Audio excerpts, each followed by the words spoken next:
Hi, I'm a year out from having a hair transplant with Dr. Lamb. I went into this because I have a family history of hair loss. So far I went into it because my confidence was severely lacking because of my hair loss.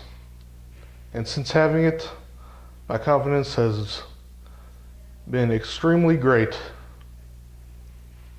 I've started back to the gym. I'm losing weight. I am talking to people more, getting out more.